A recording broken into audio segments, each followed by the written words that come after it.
Rajiv sir study point में सभी मित्रों को नमस्कार। आज एक नए वीडियो के साथ हम आपके साथ आया हूं और गुप्त वंश की जो मैं कल इसके पहले वीडियो पढ़ाया था उसी के आगे बढ़ाने आया हूं।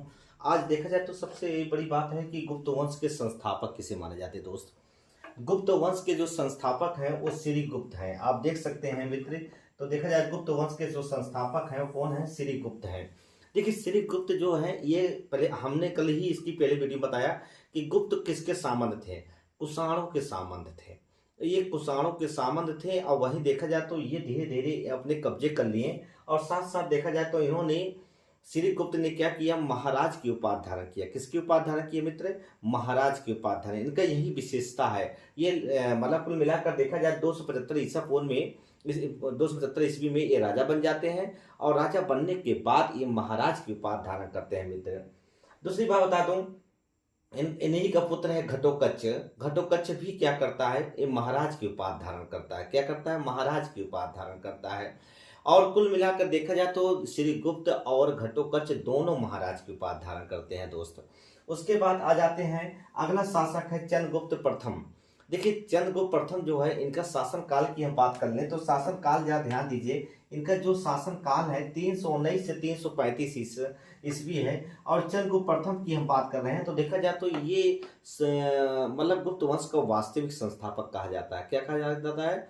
गुप्त वंश का वास्तविक संस्थापक कहा जाता है दोस्त। और देखा जाए तो जो इसकी राज्यारोहण तिथि है, राज्यारोहण तिथि का मतलब है 9 मार्च मतलब 319 से ईस्वी में इनका गुप्त संवत चलाया गया। इनका राज्यारोहण तिथि है कब है? 319 ईस्वी में। मतलब ये गद्दी कब बैठते हैं? 319 ईस्वी में। 9 मार्च 319 ईस्वी में क्या करते हैं? गद्दी बैठते हैं और बैठने के बाद ये गुप्त संवत चलाया गया। इनका राज्यारोहण तिथि ही क्या कहलाता है? गुप्त संवत कहलाता है। गुप्त संवत कई बार क्वेश्चन पूछा है मित्र। और देखा जाए वैशाली के लिच्छवी वंश की राजकुमारी कुमार देवी के साथ इनका क्या हो जाता है?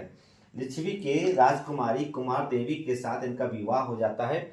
और जब विवाह हो जाता है, विवाह होने के बाद कुमार देवी के नामक के सिक्के भी चलाते हैं। देखा जाए इन्हीं के नाम पे कुमार देवी प्रकार के सिक्के भी चलते हैं और राजा रानी के भी सिक्के चले हैं।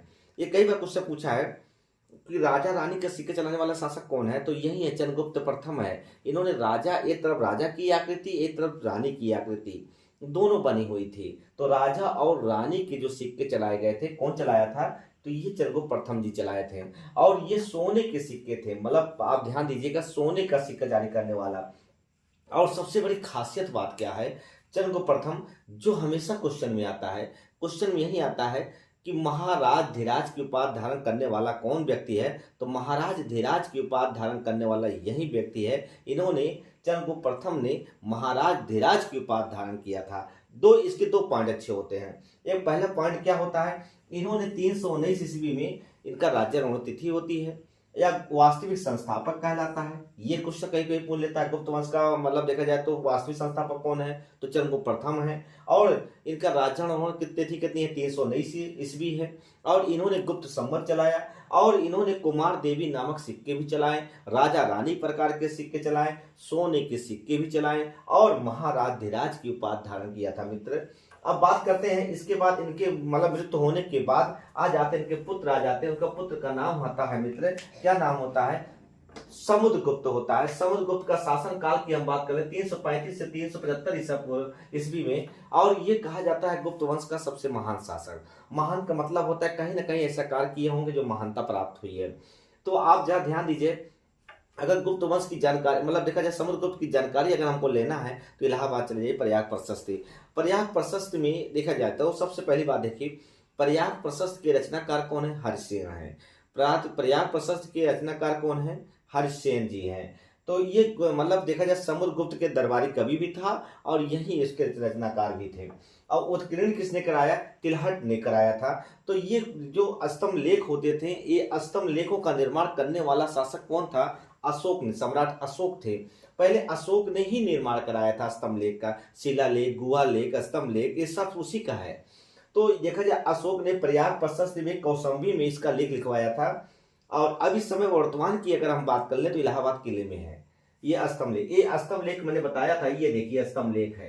ऐसे स्तंभ लेख होते थे। अशोक द्वारा इतने ही मतलब 7 अक्षरों का लेख लिखा हुआ था और इसको देखा जाए फलक होते थे और इसमें एक जानवर का चिन्ह बना हुआ था, जानवर का चिन्ह बना हुआ था, आज भी है ऐसा जाएंगे तो। और देखा जाए पर्याप्त प्रशस्ति देखा जाए तो इसके बाद जो लाट है, इस लाट में इन्होंने भी अपना उत्कीर्ण करवा दिया था। उसके बाद बीरबल भी करवाए थे, बीरबल के लेख भी हैं, इसलिए अकबर ने करवाया था। अकबर, उसमें बीरबल किसके दरबार में रहता था? अकबर के दरबार में रहता था, अकबर के दरबार में रहता था। अपना इसी से मतलब स्तंभ लेख में अपना भी नाम डलवा दिया है। अब आप समझ सकते हैं कि देखा जाए तो पर्याप्त प्रशस्ति में कौन नाम डलवाया है? समुद्रगुप्त भी डलवा दिया है। अब यहाँ समुद्रगुप्त भी है, अब अकबर भी इसी पर्याप्त प्रशस्ति में, और इसी के नीचे देखा जाए जहांगीर भी अपना नाम इसमें उत्कीर्ण करवा दिया। इस स्तंभ लेख में अगर देखा जाए मित्र, स्तंभ लेख में कई शासक हो गए? 1 2 3 4, 4 शासकों ने अपना उत्कीर्ण करवा दिया है इस स्तंभ लेख में।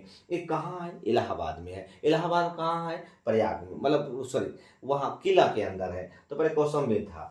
तो देखिए समुद्रगुप्त कहा जाता है 100 युद्धों का विजेता, मतलब ये ऐसा मतलब था समुद्रगुप्त, ये कोई युद्ध नहीं आ रहा था मित्र, ये जितने भी युद्ध किए थे सारे युद्धों में जीत गया था मित्र। और सबसे बड़ी बात क्या होती है देखा जाए तो देखिए बेशक स्मिथ कहते क्या है, ये समुद्रगुप्त को नेपोलियन कहा है, भारत का नेपोलियन कहा है।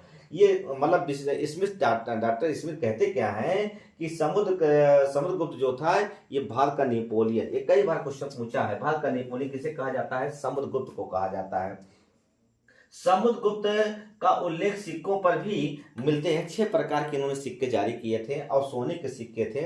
और 6 प्रकार जितने भी इन्होंने युद्ध करते थे जैसे करते थे, जैसे धनुधारी सिक्का, बीड़ा वादन सिक्का, मतलब व्याघ्रानन सिक्का, और उसके बाद देखा हाँ मतलब कि हवन कुंड वाला किए थे, हवन किए थे, घोड़ा छोड़ने पर था वो भी सिक्का।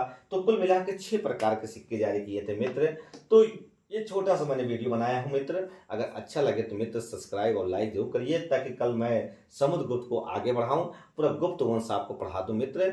बिल्कुल एकदम जैसे जैसे क्वेश्चन आना चाहिए वही मैंने दिया हूँ, कोई फालतू चीज नहीं मित्र। जहां जहां मतलब आपको कैसे लगता टॉपिक लगा है कि हाँ ये क्वेश्चन आ सकते हैं, अगर पूछ सकता है गुप्त वंश का सबसे महान शासक कौन था, तो भैया समुद्रगुप्त है। और देखा जाए तो इसकी जानकारी का कहाँ मिलता है स्रोत? हमको पर्याप्त प्रशस्ति मिलता है। और पर्याप्त प्रशस्ति के रचनाकार कौन है? हरिश्चंद्र जी हैं। कौन है भैया? हरिश्चंद्र जी हैं। तो देखा जाए इसी स्तंभ लेख में मतलब कुल मिलाकर देखा जाए तो कई शासकों ने उत्कीर्ण कराया था। उसमें बताया था पहले अशोक ने कराया, फिर बाद में समुद्रगुप्त ने कराया, फिर बीरबल अकबर ने कराया, फिर जहांगीर ने कराया। ये सारी चीज है। 100 युद्धों का विजेता कहा जाता है। किसको कहा जाता है? समुद्रगुप्त को कहा जाता है। और समुद्रगुप्त के सिक्कों पर देखा जाए तो 6 प्रकार की हमको जानकारी मिलती है मित्र। ये कैसा लगा वीडियो? अपने दोस्तों को जरूर शेयर करिए। बहुत बहुत धन्यवाद जी, नमस्कार।